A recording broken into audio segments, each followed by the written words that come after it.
यह होटल भूतों का होटल तो नहीं था, पर इस होटल में कुछ ऐसी घटनाएं होती थीं जिसके कारण यह दूसरे होटलों से अलग था। कहानी की शुरुआत कुछ ऐसे है कि राहुल और उसके दोस्त अमित घूमने के लिए मनाली जा रहे थे। मनाली पहुंचते ही वे सबसे पहले अपनी कार से उस होटल में गए जहां उन्होंने कमरा बुक किया था।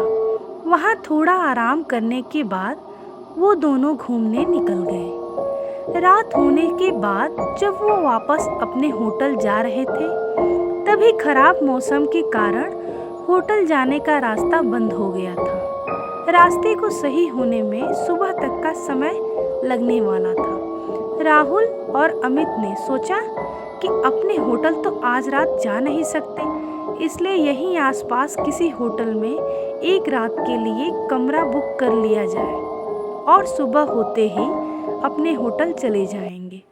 वो दोनों कमरे की तलाश में अपनी कार से इधर उधर होटल ढूंढने लगे। आसपास कोई इंसान भी नहीं दिख रहा था जिससे वे लोग किसी होटल का रास्ता पूछ सके। काफी समय बीत जाने के बाद उन लोगों को एक बुढ़ा आदमी दिखा। राहुल ने अपनी कार रोककर उससे होटल का रास्ता पूछा। बुढ़े ने एक और इशारा करते हुए होटल का रास्ता बताया। राहुल बुढ़े के बताए हुए रास्ते की तरफ अपनी कार लेके चल दिया। कुछ दूर चलने के बाद उन लोगों को एक होटल दिखाई दिया। राहुल और अमित ने चैन की सांस ली और होटल के अंदर चले गए। कमरा नंबर 408।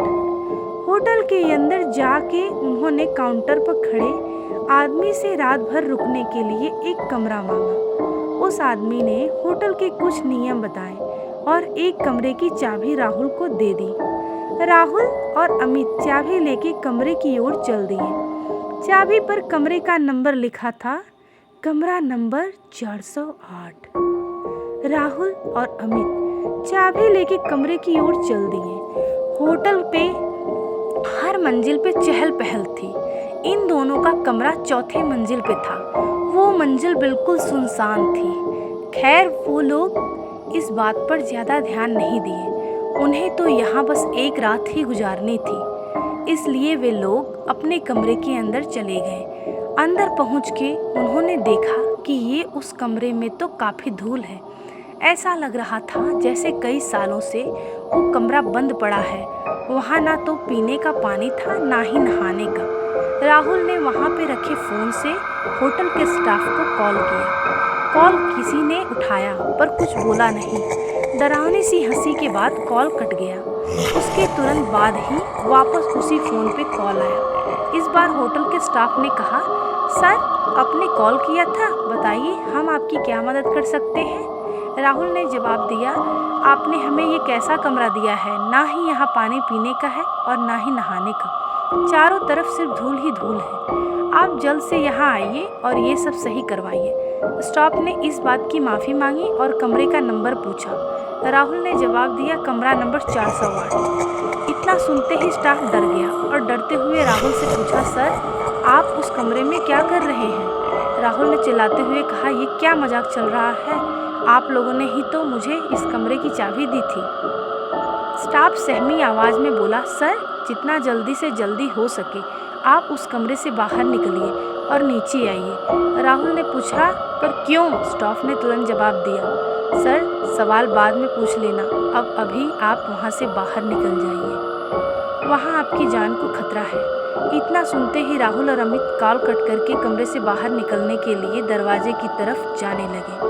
तभी किसी ने दरवाज़ा खटखटाया। राहुल ने पूछा, कौन है, पर बार बार पूछने पे भी कुछ आवाज़ नहीं आई। तभी उस रूम की लाइट चली गई। राहुल और अमित अब समझ गए थे कि ये भूत प्रेत का मामला है। वो दोनों काफ़ी डर चुके थे।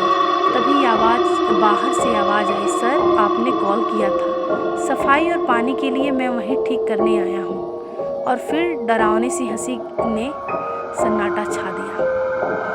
तभी फिर से कमरे में रखे फ़ोन पर कॉल आया। राहुल ने कॉल उठाया। कॉल स्टाफ का था। उसने कहा, सर अभी तक आप उस कमरे से निकले क्यों नहीं। राहुल ने जवाब दिया, नहीं, कमरे के बाहर एक होटल का स्टाफ आया है जो कह रहा है कि वो सफाई और पानी ठीक करने आया है। इतना सुनते ही होटल के स्टाफ ने राहुल से बोला, सर कुछ भी हो जाए आप दरवाज़ा मत खोलना। अगर आपने दरवाज़ा खोला तो आपकी मौत भी हो सकती है। ये सुनते ही राहुल और अमित दोनों बहुत डर गए। फिर स्टाफ ने कहा, सर आप अंदर ही रहिए, हम लोग आपको बचाने ऊपर आते हैं। कुछ देर बाद कमरे के बाहर से आवाज़ आई, सर हम लोग आ गए हैं, आप दरवाज़ा खोलिए। साथ में कुछ और लोगों को भी आवाज़ आ रही थी, इसलिए राहुल और अमित ने दरवाज़ा खोल दिया। उन्होंने देखा सामने सच में होटल का स्टाफ ही था। दोनों ने चैन की सांस ली। फिर सभी लोग वहाँ से जल्दी नीचे आ गए। राहुल ने काउंटर पर देखा पर वहाँ पर कोई दूसरा स्टाफ था जिसने राहुल को चाबी दी थी, वो कहीं नहीं था। ये सारी बातें राहुल ने वहाँ के लोगों को बताई। उन लोगों ने राहुल से कहा, सर आप लोग जिसने चाबी दी थी वो भी अपने ही इस होटल में काम करता था, पर अचानक से एक दिन कमरा नंबर 408 में रहस्यमयी तरीके से उसकी मौत हो गई। तब से उसकी आत्मा इसी होटल में रहती है, पर वो बस उन लोगों को ही परेशान करती है जो कमरा नंबर 408 जाते हैं। पता नहीं आज आप लोगों को वो कैसे उस कमरे तक ले गया। राहुल और अमित अब सारी बातें समझ चुके थे। जैसे तैसे उन्होंने वहाँ रात गुजारी और सुबह होते ही अपने होटल की ओर चल दिए।